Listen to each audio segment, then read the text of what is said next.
good one. All right, Luca, you got to take the wheel now. You ready? Good evening, everybody, and welcome to Cucina Quarantena. We are not only cooking today, but we are entertaining ourselves by playing soccer with our cat. This is where the quarantine has gotten us, that playing soccer with our kitten is the most exciting thing going on these days. Yeah, she's only 5 months old. She can't do it yet. Luca, here, come on. All right, so anyway, I don't have a cameraman as I thought I did, so I'm going to be showing you guys what I'm doing here tonight because I'm working on Albanian cuisine. So this week on Where in the World, which is our thing that we're doing, you can turn it around.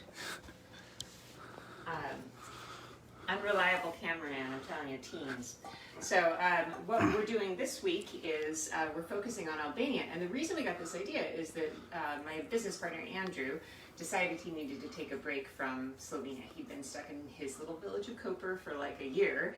So he went to Albania, which by the way is a place that is welcoming visitors from all over the world right now. Even if there's not a lot of visitors, it is possible to go there right now. So we thought it'd be fun to get to know Albania a little bit, and I hope if you got a chance, you should have seen the coffee chat I did yesterday with my friend Andrew's new friend Elton, who was excellent. He was a really amazing person to talk to because he was so interesting and very passionate about Albania. So you'll have to watch it, but I warn you, once you watch it, you're going to want to go to Albania. So I thought we'd just keep the Balkans traditions going, and so tonight we're going to be doing a dish to celebrate the Balkans as our week. So this is the Albanian national dish, and what it is basically like a moussaka that has meat underneath. That's essentially what it is. So here's where I started. So this is, I used a lamb shank actually because that was the cheapest thing that I could find, and a big chunk of lamb meat because it's not super easy to find. So what's in this, I took butter and I took lamb and olive oil, and I just sauteed it and I browned all the meat pieces. And then I added, you can see the little leaves in there, there's oregano in there, and then garlic. It doesn't call for onion, but if you know how I cook, I can't help myself. So I added some onion and then some water, and now I'm just letting it simmer. So that's what's going on right over here. So now I'm moving on to the next step in the recipe, and that's where you and I are going to start today, is on the next step of the recipe. So the next step of the recipe is to make the topping. So essentially what's going to happen is that that's going to keep kind of bubbling away. I'm going to add some rice to it in a few minutes. And in the meantime, I'm going to make the lid. And the lid on this is very much like a moussaka. So what we're going to do is start by making a roux. And I've actually tried to up my game a little bit, and I've pre-measured this stuff out. This is based on a recipe that was made by Rick Stein, who's a famous kind of travelogue person who also does recipes. So I have to tell you, the way I cook, because I like to improvise, it's killing me that this is so simple. It's just oregano, lamb, garlic. That's all it called for. So I would love to put some wine in there. I would love to put some onions. I'd love to put some eggplant. There's all kinds of ways I'd like to dress this up. But I'm trying to be good and not get ahead of myself. So let's start with our roux. And our roux is always about half and half butter versus flour. So I'm just going to take half a stick of butter, more or less. And this is this the new stuff? Yeah, this is really good butter. We are kind of interested in nice butter around this house right now. So we're using this Land O'Lakes butter that's extra creamy. Also, it was half off in the store. So. Yeah, it was really cheap. But the reason we started this is I've been getting a farm box from that Imperfect Foods, and they sent me one day like a really nice block of fancy butter, which is never something I would spend the money on, but it was a good deal, and we loved it. So now this is our new thing during quarantine, is enjoying good butter. Because you deserve it, people. If you're going to have to eat every meal at home, you may as well go out and get yourself some nice ingredients. Okay, so we are getting that butter melted. And then, as we always do with the roux, we're going to go ahead and add our flour. And the recipe is one of those British recipes that's a little bit annoying because it's all in weights. It's not in measurements, cups and things like we do. But I mean, truthfully, the weights are more accurate because then you're getting exactly the correct amount of flour or rice or whatever. So I understand why they do that, but just for our brains, it's not convenient. I did measure this stuff out on my kitchen scale, and the way you do that is you put your cup that you're going to measure in on top of the scale first, and you zero it out. Then you put in your ingredients, so it subtracts the weight of the cup itself. So I am going with the correct one. So the correct amount of flour by way of that recipe is about half a cup of flour, maybe a little bit less than half a cup of flour. Okay, so we've got that going. We're going to go ahead and toss that in. Now this is where things are going to get strange, because while this is going, I'm going to let this brown up a little bit. The next thing that goes in here is something a little odd, and that is Greek yogurt. I was not expecting that. You were not expecting that, I know. This is the weirdness in this recipe. So I'm getting my roux going, and I'm actually going to put a little salt in it. It doesn't really call for a lot of salt, but I like to make sure our roux has a little salt, so it tastes good. See, oh, that's a beautiful roux. That's perfect right there. Remember the color. Okay, and so now this is the part that's going to be a little bit alarming, is how much Greek yogurt. As you can see, I have the Costco Greek yogurt container because it calls for a lot of Greek yogurt. Holy cannoli. Shut up. 600 milliliters of Greek yogurt, which is seems absurd. It's 2 cups. It's basically 2 cups of Greek yogurt. It does not seem like this could be correct, but you know what? I'm going to go with it, and we'll see. And this is the next part of the recipe. This is the fun thing. I don't think I've ever cooked anything on Cucina Quarantena that I actually have never made before. So we're just trying to spice up our lives now, because this whole quarantine thing has lasted a little longer than I was expecting. All right, so now I'm supposed to cook with the roux, the yogurt. And I'm going to turn it way down because this doesn't seem like a good idea to me at all. This, in fact, seems like a terrible idea. Are we going to be able to, is the audience going to be able to see our reactions for this, or are we going to have to turn the stream off and turn it back on? What do you mean, when it's done baking? Yeah. Yeah, this is going to take time to bake. And actually, for those of you who are watching, I am going to finish this recipe by putting it into the oven, and once it's in the oven, it's going to rise like a souffle, basically. So it's going to be really pretty when it's done, and I promise you, I will post an image when I pull it out of the oven. All right, well, that was weird. So I'm going to leave that on a low simmer for a sec, and I'm going to move on to our next ingredient that's going to go in here. The next thing is 4 eggs that's going to go into that pot right there with all that yogurt and roux. And this truly does not seem right, but I am just going to go with it because that's what the recipe calls for.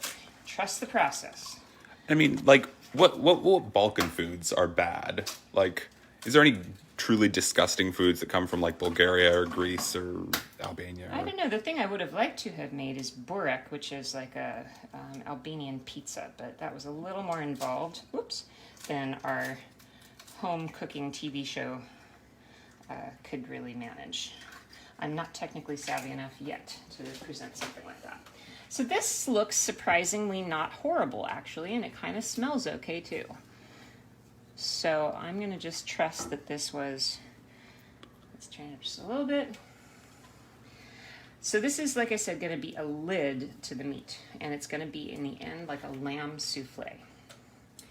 So that looks pretty, I think that's the way it's supposed to look. I'm going to mix in a little bit of nutmeg. It calls for just a little bit of nutmeg, and I think that'll be a nice addition anyway. So I'm putting about a 1/4 teaspoon of nutmeg in. I think it's supposed to go on top, but I'm just going to mix it in. So basically, in the end, this is like a lamb and yogurt casserole. That's what it's going to end up being. Oh, that smells nice now. Okay, so that looks good. I'm going to turn that off. It does. I'm going to let this cool a second because I'm worried that if I put the eggs in, that's going to cook them on contact. So I'm going to need to temper the eggs and put them in real slowly. Over here, this is bubbling away, and what I'm going to do now is turn this off. Now, the recipe calls for transferring all of this into an oven-proof casserole dish. I don't like doing dishes. So I instead am using a oven-safe dish. So this is just a skillet that you could put in the oven without any problem. It's a stainless steel skillet. So that's why I've done that. So now I'm adding the rice, and the rice ended up measuring out to almost exactly a half cup. So half cup of rice. And I'm a little concerned that we don't have enough liquid in there. Maybe we do. I'm just going to take a look and see. Well, and you know what I'm going to do for adding a little bit of liquid, because like I said, I'm not good at following directions. I'm going to add a little bit of my wine. Let's have a taste first. By the way, you should always cook with a glass of wine in your hand. It makes things, the lamb and the rice. So I'm sure that this is absolutely incorrect for purists. It smells good, so I'm going to say it was a good call. So Cucina Quarantena is always interpretive. We're always kind of coming up with different ways. Okay, so I'm going to let that sit, and I'm going to come back to this little project here. Now, like I said, I'm concerned that if I just dump eggs in here, that's going to cook them. So what I'm going to do instead is just start kind of mixing these with my spatula, and then I'm going to temper the eggs by spooning some of this mixture in and mixing it. So tempering eggs, if you've never done this before, you probably have, but if you haven't, it's slowly raising the temperature of eggs. So if I had just dumped these eggs into this hot yogurt mixture, it probably would have just scrambled them, and then it would have ended up being a big disaster. And I don't think actually that the recipe says to temper the eggs. I just know from experience that if I do that, it's going to end badly. So that's why I'm doing this much more tedious process before I actually combine both of these things. All right. I am so curious to know how this is going to turn out. So apparently this is popular. You can have it basically everywhere. Andrew had it this week. It's on almost every menu in restaurants in Albania. You know, it's really been fun is the enthusiasm that people have been expressing about this coverage of Albania. I didn't expect people to be actually so excited about it, but we have, it seems like a lot of people of Albanian descent have gotten lots of messages from people that they were happy that we're covering Albania this week. So I'm kind of excited about this idea of bringing you new places that you've never heard of before. Okay, so I think that's probably tempered to some extent. Let's see if this pot is hot still. It's a little hot, but I think we're going to be okay. All right, so I'm going to pour this back in. I've turned this off the heat, so it's not on the heat anymore. And let's go ahead and... And for people who didn't watch the coffee chat on Monday, it was one that I tuned in for because I just kind of heard them talking and I was like, ooh, that sounds so interesting. And there's just some crazy stuff. Like, I think there was a story about him pirating, what show was it? It was Dynasty. He was telling us about how people in Albania in the 80s loved Dynasty, and they weren't allowed to watch anything American, and so they would kind of sneak American shows. And they would also sneak like American music by way of the Italian radio stations that they could occasionally get.